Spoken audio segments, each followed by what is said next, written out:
Hi po, kamusta? Narito po ako ngayon para tanungin kayo kung kumusta na po ba ang relasyon nyo sa ating Panginoong Diyos.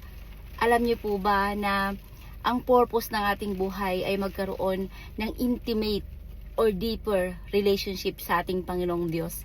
Kapag po tayo ay walang relasyon sa ating Panginoong Jesus, nawawala po tayo sa purpose. Paano po natin siya makikilala? Paano po tayo magkakaroon ng relasyon sa Kanya? Simple lamang po, lumapit tayo sa Kanya, kilalanin natin siya.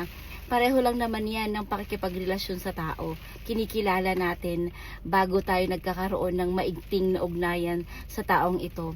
Kaya kung gusto po natin magkaroon ng relasyon sa ating Panginoong Diyos, kilalanin po natin siya.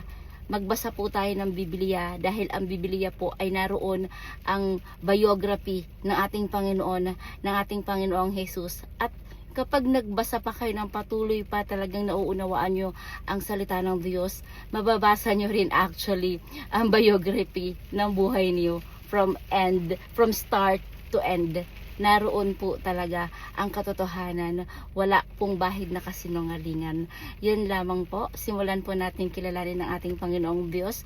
Kung hindi pa po natin kayang magbasa dahil inaantok po tayo, wala tayong panahon o meron tayong mga iba-ibang dahilan, pwede po tayong makinig ng salita ng ating Panginoong Diyos.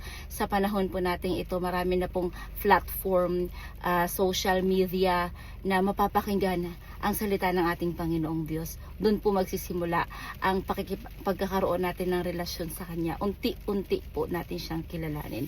Yan lamang po. Magandang gabi.